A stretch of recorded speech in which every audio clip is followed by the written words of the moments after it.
50 या 60 की उम्र के बाद से भी कैसे हेल्दी रहें, कैसे हैप्पी रहें, इसका सीक्रेट एज ए डॉक्टर मैं आपको देने वाला हूँ। कुछ सिंपल खुराकों के अपने खान पान में अगर आप चेंज करते हैं तो आप केवल हेल्दी और फिट ही नहीं रहेंगे बल्कि आप अपने एज को भी कम कर सकते हैं, प्रोडक्टिव रह सकते हैं। तो अंत तक हमारे इस वीडियो से जुड़े रहिएगा। मैं आपको, अगर आपकी उम्र 50-60 साल से ज़्यादा है तो उस तमाम खुराक में ध्यान देने के लिए क्या चीज़ खाना है वो चीज़ें मैं बताऊँगा, क्योंकि मैंने एक वीडियो बनाया था कि क्या क्या चीज़ें नहीं खाना है। आप चाहें तो उसको भी देख सकते हैं कि अगर आपकी उम्र 50-60 साल से ज़्यादा है तो क्या क्या चीज़ें अवॉइड करना है। लेकिन आज मैं इस वीडियो में बताने वाला हूं कि क्या क्या चीज़ खाएं जिससे आप अपने एज को रिवर्स कर सकते हैं, चाहे अपने एजिंग को रोक सकते हैं या अपने आप को ज़्यादा एक्टिव रख सकते हैं। ऐसा नहीं है कि 60 साल हो गया तो अब उम्र ख़त्म हो गई, अब ज़िंदगी ख़त्म हो गई। कितना लोगों को तो 60 साल के बाद से एक नई ज़िंदगी शुरू होती है। क्या आपका मानना है, इसको ज़रूर बताइएगा। मैं डॉक्टर रामेश्वर, ऑर्थोपेडिक सर्जन, और पिछले मैं 18 साल से एज ए ऑर्थोपेडिक सर्जन काम कर रहा हूं और मुझे खास इंटरेस्ट है घुटने के मरीज़, क्योंकि उसमें अधिकतर घुटने के मरीज़ तो ओल्ड एज के ही रहते हैं। और उनके, क्योंकि यूट्यूब पे, फेसबुक पे बहुत सारे लोगों के सवाल आते हैं कि सर क्या खाएं ताकि हम फिट रहें। अभी ये चल रहा है, ये मैंने जो एरा चल रहा है, ये पर्सनलाइज्ड हेल्थ केयर का ये एरा चल रहा है, आर्टिफिशियल इंटेलिजेंस का यूज करने का हेल्थ में ये एरा चल रहा है, एज रिवर्सल का। ऐसे बहुत सारे लोग हैं जो 70 साल 80 साल की उम्र में, आप उनको देखिएगा तो लगेगा 30-35 की उम्र के हैं। तो ऐसा तो बिल्कुल आप नहीं कर सकते हैं, लेकिन कुछ खान पान में ध्यान रखें तो आप केवल फिट ही नहीं रह सकते हैं बल्कि आप अपने एज को, जो एजिंग होता है ना, उसके रेट को कम कर सकते हैं और केवल अपने खान पान के ध्यान से। तो सबसे पहला चीज,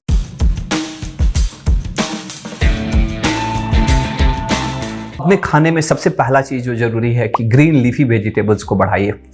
वेजिटेबल्स जो है ना, ग्रीन लीफी वेजिटेबल्स, ये बहुत ही अच्छे सोर्स हैं विटामिन के, खास करके vitamin A, vitamin C, vitamin K, और इसके साथ साथ इसमें बहुत ही फाइबर्स रहते हैं। फाइबर्स ये एक ऐसा फूड है ना जी, एक्चुअली उम्र के साथ आपको कैलोरीज कम चाहिए और न्यूट्रिएंट ज़्यादा चाहिए। इसमें विटामिन भरपूर मात्रा में है, इसमें फाइबर भरपूर मात्रा में है, इसमें मिनरल्स भरपूर मात्रा में है और इसमें कुछ मात्रा में हल्का प्रोटीन भी है। लेकिन मेन ये 3 चीजें, पोषक तत्व बहुत महत्वपूर्ण है, जो एक तरह से एक एंटीऑक्सीडेंट्स का भी काम करते हैं और साथ साथ ये आपके शरीर से वेस्ट निकालने का भी काम करते हैं। और फाइबर्स, एक्चुअली इसमें आपकी भूख की तृप्ति हो जाएगी, पेट भर जाएगी, आप कैलोरीज कम लेंगे, तो ये बहुत ही बेनिफिशियल्स है। आप सलाद के रूप में, जूस के रूप में, कितना लोग जूस जो पीते हैं ना, वो जूस से ज़्यादा रहता है। आप इसको स्मूदीज बनाइए कि पूरा ऐसा नहीं कि उसका पूरा गार के फाइबर निकाल दिए, आप उसको एक थिक पेस्ट जैसा बना के आप उसको धीरे धीरे पी सकते हैं और सलाद के रूप में ले सकते हैं या सब्जियों के रूप में भी ले सकते हैं। तो ये ग्रीन लीफी वेजिटेबल्स को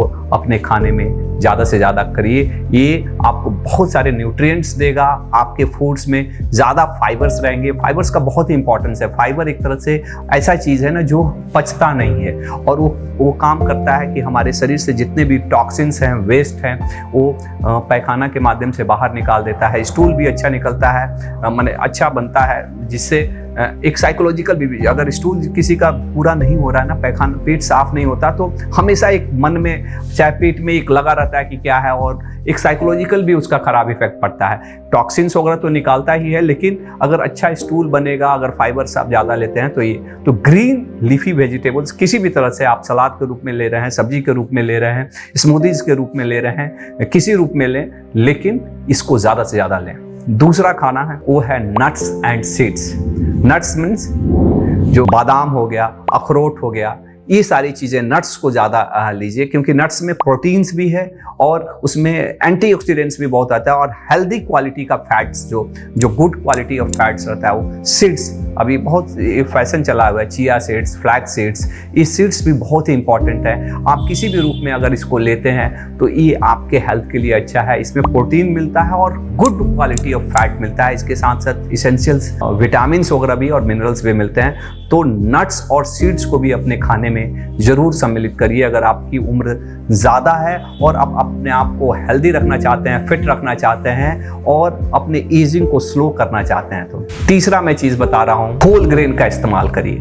पूरा अनाज, साबुत अनाज जिसको बोलते हैं ना, प्रोसेस्ड फूड, जैसा मैंने बताया प्रोसेस्ड फूड नहीं लेना है। साबुत अनाज जैसे ब्राउन राइस हो गया, ओट हो गया, ज्वार हो गया, बाजरा हो गया, जो हमारे पूर्वज आज से 40-50 साल पहले खाते थे। अगर आप गांव के रहने वाले हैं, जो चीज़ें आपके दादा दादी लोग खाते थे, वो अनाज, जो होल अनाज, जिसको कम से कम फैक्ट्री में, इंडस्ट्री में, पैकेट में बन के नहीं आ रहा है, आटा, बेसन, मैदा, ये सारी चीज़ों को बचाइए और होल ग्रेन का यूज करिए। ओट्स को लीजिए, आप ज्वार लीजिए, ब्राउन राइस लीजिए। आजकल ये सब चीज़ें बहुत महंगी हो गई है। जो पहले लोग खाते थे, बीच में लोगों ने बंद कर दिया, और एक्चुअली वही चीज़ें सबसे अच्छा है। होल ग्रेन्स को ज़्यादा यूज करिए और प्रोसेस फूड को अवॉइड करिए।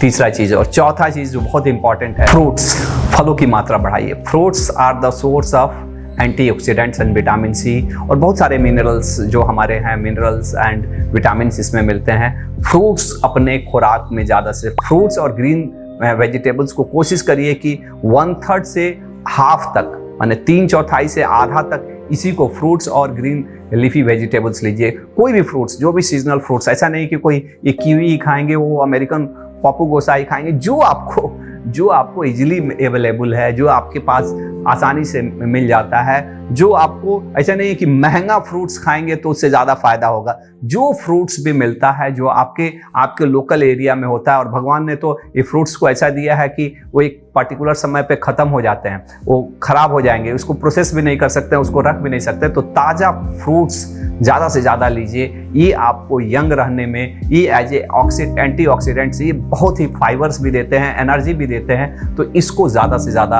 अगर आप चाहते हैं अपने एजिंग को कम करना, अपने को यंग रखना, फिट रखना, हेल्दी रखना, तो ओल्ड एज में ये बहुत ही इंपॉर्टेंट है। फ्रूट्स की मात्रा को ज़्यादा से, अन्न कम खाइए, अन्न की मात्रा कम करिए, फ्रूट्स और सलाद की मात्रा बढ़ाइए। ये बहुत ही इंपॉर्टेंट है। नेक्स्ट जो चीज़ें जो इंपॉर्टेंट है, 5वीं चीज़ें, वो है कि लो फैट मिल्क को यूज करिए। चाहे प्लांट अल्टरनेटिव जो मिल्क के लिए है, जैसे सोया मिल्क आता है, उसको फैट की मात्रा कम करना है, लेकिन protein, vitamin, calcium, vitamin D और कैल्शियम, ये सब चीज़ें ज़्यादा होना चाहिए। तो low fat dairy product use कीजिए, जैसे मक्खन निकाल के, जो टोन्ड मिल्क रहता है उसको, जो मक्खन निकाल के आप उसको, दही को यूज कर सकते हैं। फिर से अगर आपको डेयरी प्रोडक्ट से एलर्जी है, चाहे उससे चाहते हैं कि हम फैट कम लें, तो आप अभी वीगन सोर्सेज से भी मिल्क बहुत सारे मिल रहे हैं, जैसे सोया मिल्क, आप उसका इस्तेमाल कर सकते हैं। ये मिल्क जो है ना, आपको प्रोटीन देता है, मिल्क आपको कैल्शियम देता है, मिल्क आपको विटामिन डी देता है। ये आपके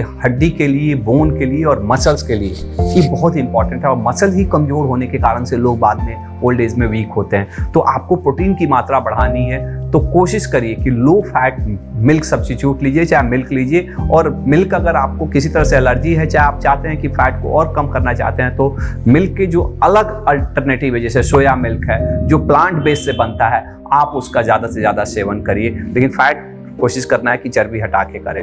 नेक्स्ट चीज़, दाल ज़्यादा से ज़्यादा लीजिए। दाल की मात्रा, ये फुल ऑफ प्रोटीन रहता है। एक्चुअली अगर फूड के कंपोनेंट्स में देखा जाए तो कार्बोहाइड्रेट है, फैट है, प्रोटीन है, फाइबर है, मिनरल्स है, विटामिन्स है और वाटर है। इसमें 2 चीज़ें जो है ना, कार्बोहाइड्रेट और फैट, इसको कम करना रहता है। प्रोटीन ज़्यादा लेना है, क्योंकि protein are the building block. जो भी हमारे शरीर में दिख रहा है ना, जो बिल्डिंग जो दिख रहा है, ये सब जो काम की चीज़ें हैं वो प्रोटीन है। और प्रोटीन का सबसे अच्छा सोर्स दाल है। दाल से अच्छा कोई सोर्स नहीं है। तो दाल में केवल प्रोटीन ही नहीं, बल्कि उसमें आयरन्स भी बहुत ज़्यादा मिलता है और उसमें फाइबर्स भी बहुत ज़्यादा मिलता है। फाइबर्स मैंने बताया कि कितना यूज़फुल है। तो दाल का सेवन ज़्यादा से ज़्यादा कीजिए। अगर आप, जैसे हम लोग खाते हैं ना, जैसे मैंने पहले ही बताया कि 1/3 से लेके हाफ तक आप फ्रूट और सलाद यूज करिए। बाकी आपका आधा जो बचा ना, उसमें आधा में से 25% पार्ट आपके दाल होने चाहिए, प्रोटीन सोर्स होने चाहिए। उसके 25% में ही आप अनाज खाइए, जिसमें कार्बोहाइड्रेट और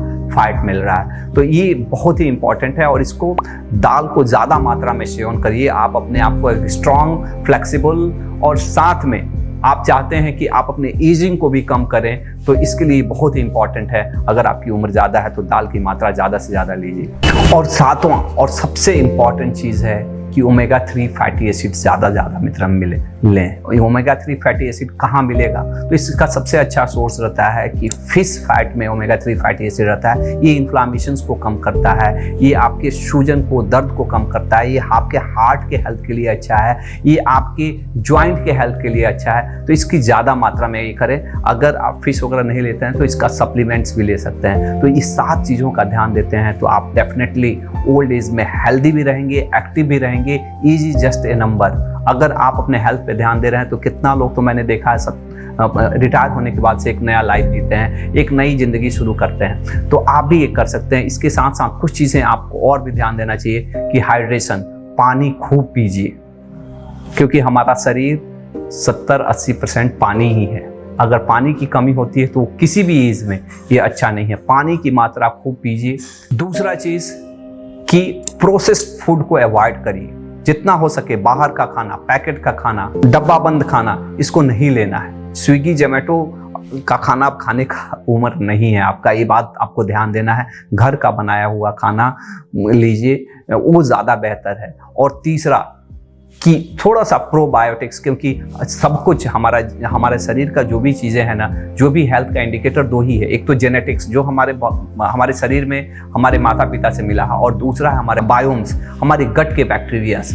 तो कोशिश करिए फाइबर्स ज़्यादा लें, दही ज़्यादा लें। प्रोबायोटिक्स अगर नहीं लेते हैं तो प्रोबायोटिक्स आप गट के हेल्थ को अच्छा रखें।